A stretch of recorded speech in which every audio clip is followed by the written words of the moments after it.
Hey everyone, my name's Dan and thanks for watching my video. A few days ago, Brackeys had announced that he and a few other YouTubers were going to host a community game jam on itch.io. And I thought that'd be pretty neat to join one, but the only thing is I've never made a game before. I've been learning Unity for about a year. I know some general concepts and how to do some things, but I've never completed a project or even published it on any device. So I decided that for the next 4 weeks I was going to buckle down and really learn how to make a game so that when the time came in August that I would hopefully be able to make some sort of game within a week and publish it. But just to give you a little background information about myself, again, my name is Dan, and I've been in the swimming pool business for the last 8 years. I'm married, I have 4 kids, and I accidentally stumbled across Unity about a year and a half ago.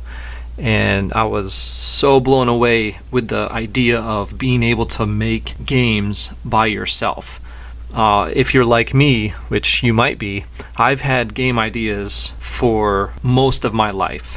And now being able to possibly make those games and have them come to life really excited me. So I got into Unity, I started learning C#, and I started on my first big idea of a game. And again, I was brand new at it and I had zero concept of what scope creep was. And my game got bigger and bigger and bigger, but since I'm in the pool business, spring, summer, and fall are just packed full of work. Whereas in the winter time, I have downtime. I live in northeast United States where the swimming pools around here, we close them. They don't use them. So that's my free time. And I started on a game, and by the end of the winter, before I started the next pool season, I barely made 1/2 of one level of my game. Granted, yeah, I did learn a lot of C# and game objects and how to build a scene in Unity, but that was it, half of a level, and I couldn't complete it. My scope was too big. So that was last winter. Last year, during the summer, I couldn't work on it. But then this past winter, I wasn't able to get back into Unity and making a game until the end of the winter, right before the pool season started. And I knew this it just keeps coming back to me that I want to make a game. I want to make a game. I want to learn how to do it.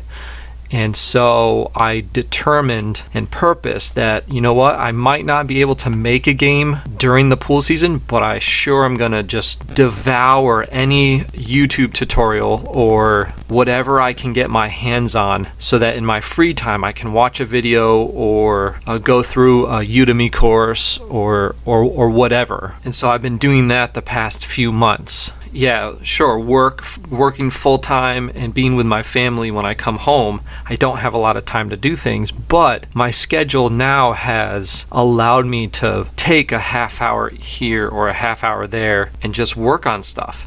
And so when Brackeys announced that they were going to host a game jam, I'm like, yeah, I definitely want to do that. I want to complete a game. Whatever it may be, I want to complete one. And so this past week, I decided that during the community game jam that I wanted to make a 3D game. And so I've never used Blender before. Even though I had it on my computer, I never made a game object. So this past week, I was learning Blender. And as you can see in the videos, I was just trying to make some simple game objects, and I found a tutorial by Toots by Kai about cloth physics. I'll put the link in the description, but in a 6-minute video he showed how to put simple physics to make a cloth, and that really intrigued me. And so based off of that video, I wanted to make something that looked like a hooded cape, but as you saw before, it kind of looked like a demented Dementor from Harry Potter or something like that, and it looked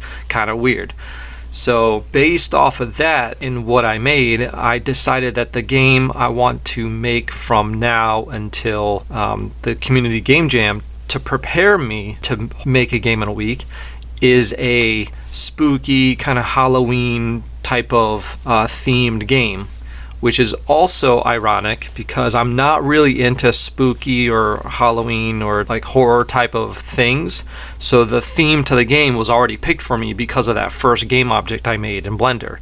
And so this past week I was brainstorming and thinking of, okay, what else am I going to make and what else do? And I just kept on tinkering in Blender and making all these other things. Then I was watching Blackthorn Prod's newest video, and in it he mentioned that he uses something called Milanote to help him stay organized. And so that was definitely something I wanted and was looking for, and he definitely provided that. I'll put the link in the description. You can check that out.